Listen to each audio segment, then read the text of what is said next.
I'm pretty sure you've seen this before. You search on Google, trying to find that tool, and boom, up comes 3 to 4 other similar tools on top of the results you were looking for. And yes, they're ads, trying to steal their competitors' users. This is the dirty game of advertisement, and if you're building a SaaS, most likely this will happen to you as well very soon.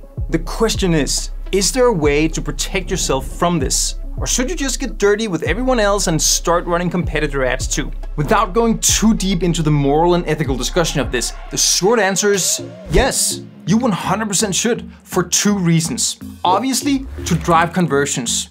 But there's another one. You can actually use this to spy on how well your competitors are doing. I'll get back to that in a moment. In this video, I'll show you how to protect yourself against competitor ads. I'll show you an insanely easy way to set up your own competitor ads. And I'll show you a sneaky takeaway that I haven't heard anyone mention before. Let's get started. So, first of all, can you protect yourself from your competitors running these kinds of ads targeting your brand name? The short answer is practically no. According to Google's policies, you cannot use your competitor's trademark in your ad copy. If you find a violation of this, you can file a report to Google and they'll take your competitor's ads down. But that means you need to submit a trademark registration on your brand's name, which costs around $500 just in the US. And you'll have to do this in all countries where you want your brand name to be protected. Some services handle this internationally, but it easily costs $5,000 or more, and they still don't cover all countries in the world. And even if you do all this, your competitors can still run ads on your brand's name. They're allowed to use it as a keyword. They just can't use your name in the ad copy itself. So practically, you can't really protect yourself against this. However, there is a way you can soften the blow a little. I'll show you in a second. So let's just join the dark side and start running our own competitor ads. Fight fire with fire and make some money while we're doing it. This next part will blow your mind, because there's a hacky way we can effectively target all our competitors with one campaign, one ad set, and one single ad. It's easy to set up and super easy to manage. Let's do it. Go to ads.google.com and create a new account if you don't have one already.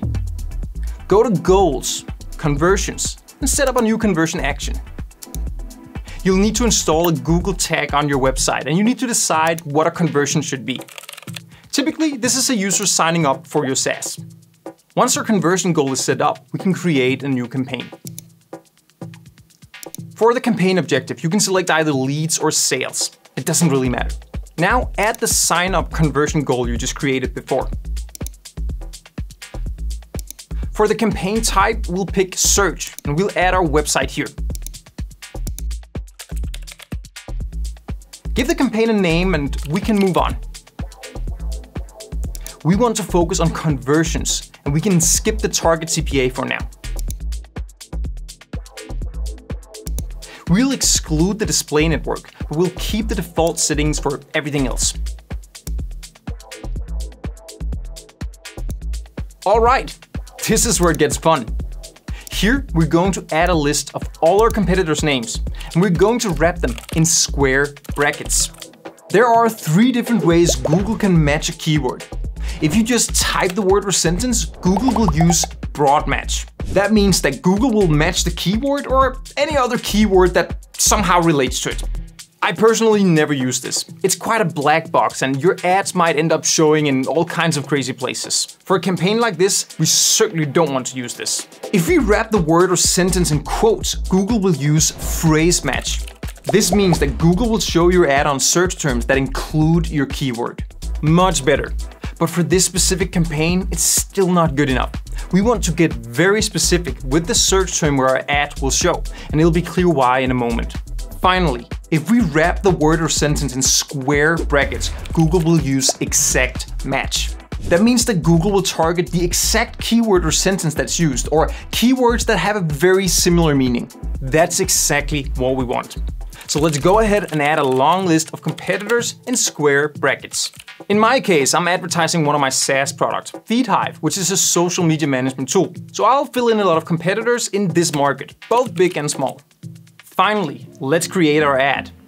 Now, a bit of human psychology kicks in here, so we want to use a very specific phrasing. In the first position, we're gonna write disappointed with, hit the curly bracket, and and choose Keyword Insertion.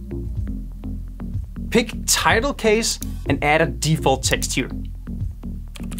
What will happen is that Google will substitute this part with the keyword that was just entered. So in my case, if people search for AgriPulse, they'll see my ad saying disappointed with AgriPulse. If they search for Hootsuite, it'll say disappointed with Hootsuite. If Google for some reason can't match a keyword, it'll just default to disappointed with social. So of course, make sure to pick a default word that makes sense in your case. Google will try to shuffle these headlines, so to make sure this one always comes up first, we just click this little pin button here and say show only in position 1. Let's add a few more headlines that Google can try.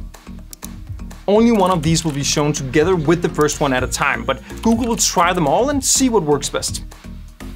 Awesome. Now let's add a few descriptions. Here you're simply going to sell your service. I suggest using some of the copy from your website. And again, Google will try these in combination with the headlines and move forward with the one that works best. All of these are optional, but I suggest adding at least a business name and a logo. Finally, set a budget for this campaign. I'll run this for $100 a day, but you can put any budget that you're comfortable with here. Publish the campaign and wait for it to go live. Now, we are using our competitors' names directly in the ad copy, so if they're trademarked, Google might reject some of these keywords. That's totally fair, it's nothing to worry about, they just won't show. Okay, but let's be honest here, you're now playing a dirty game. Your competitors are very likely to notice this, and most likely they'll start running ads on your brand name as well. And as we discovered before, there's no way you can protect yourself against this. But you can of course do the obvious, which is simply running ads on your own brand name to at least give your competitors some competition when targeting your brand name as a keyword. This is what everyone else is doing, and I highly recommend that you do this as well. Set up another campaign with a single exact match keyword, which is your brand name, and run an ad for yourself.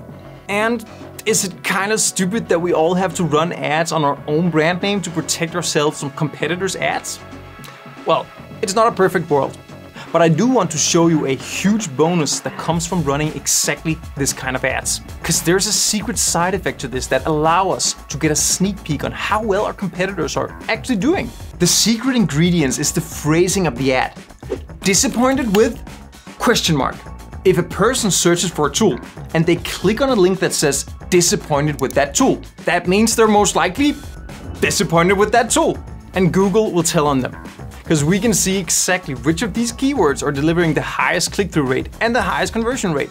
In my case, I have two competitors that are standing out from the rest.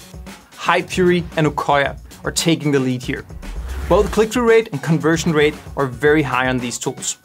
Which means that when people search for these names, many of them are likely to click a link that says disappointed with Hypefury or disappointed with Ukoya, and many of them are inclined to actually sign up for FeedHive instead. And in the other end of the spectrum, we can see that the tools Poplar and AgriPulse got a fair amount of impressions, which means many people saw this ad, but very few chose to click it. It would be fair to interpret that people are very happy with Poplar and AgriPulse, and that the sentence, disappointed with AgriPulse, doesn't seem to resonate very well. And this is incredible insight. For me, as a competitor, I should study Hypefury and Ukoya and treat them as good examples of what not to do, since people seem disappointed with these tools. And at the same time, I should study Poplar and AgriPulse as good examples of what to do right, since they seem to have captured a very loyal user base. And of course, when I have the insight I need, I might very well turn off the ad for those low-performing competitor names and give more space to show my ads on the tools that are likely to drive conversions. We had more than 100 new users sign up for FeedHive just this week from the top 5 competitors on this list. I know I'm bringing the actual names of some of my competitors here, and I'm not doing this to throw mud. This is data, and it's something everyone can get. So, Ukoya, Hypefury, if you're watching this, sorry, but not really sorry, this is the name of the game. And Poplar, I actually see the founder around in various groups on Facebook. You're an annoying dude. You seem to have done very well here. Kudos for that. I'll be studying you. Finally, it's worth saying that this is just one slice of reality we see here. Just because I drive a lot of clicks on some keywords and few on others in a setup like this doesn't necessarily mean that they're doing either good or bad. Obviously, there are many factors at play here. Nothing about this is conclusive, but this is a great way to get an impression and of course, drive conversions at the same time. I hope you enjoyed watching. If you haven't created a SaaS yet, take a look at these 5 SaaS ideas you can build as a solo founder. If you got value from this video, please give it a like and subscribe to my channel for more content like this. I will see you soon for another video.